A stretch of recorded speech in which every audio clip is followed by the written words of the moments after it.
You know the house that's been the setting for many horror films? Yes, it's the house where Delphine LaLaurie lived, still standing on Royal Street in New Orleans. After LaLaurie's disappearance, it housed a conservatory, then a girls' school, and then even an attempt to turn it into a haunted bar. But the building was later converted into apartments. The mansion passed through several owners, but none were able to stay there for long. Residents and their guests complained of the place's heavy energy. Rumor has it that those who spend too much time in the LaLaurie house begin to hear the moans and screams of slaves tortured to death. But this is most likely just a tourist trap. Today, the LaLaurie mansion has been converted into a horror museum, and tourists enjoy visiting the haunted house. Delphine LaLaurie was born around 1775 to a wealthy family. Her father was a slave trader, and her brother was the mayor of New Orleans. From childhood, she was accustomed to wealth, luxury, and the cruel treatment of slaves. Delphine was married 3 times.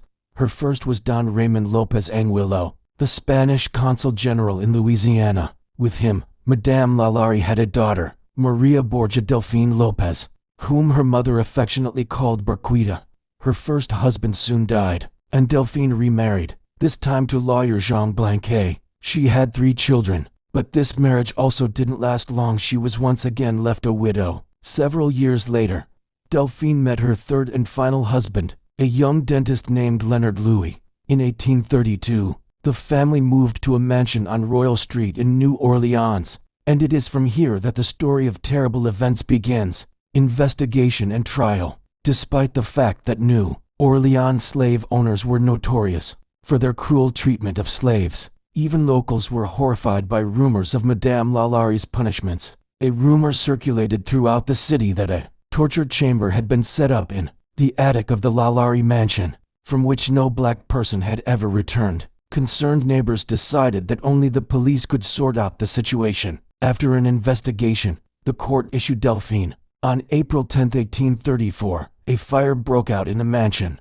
It turned out that the cook, Delphine, had started it, chained to the stove, to draw attention to the horrors taking place in the house. What the neighbors saw when the fire was extinguished remains a dark mystery. There are various theories about what the police found. According to one, it was severed human body parts and removed internal organs. According to another, it was 7 black slaves chained to the wall. People said they saw with their own eyes the bodies of victims, blood, removed internal organs, and the corpses of slaves subjected to horrific medical experiments. Witnesses also claimed that torture instruments were found in the room, spiked collars that squeezed the victim's neck, shackles, and chains. LaLaurie herself disappeared without a trace.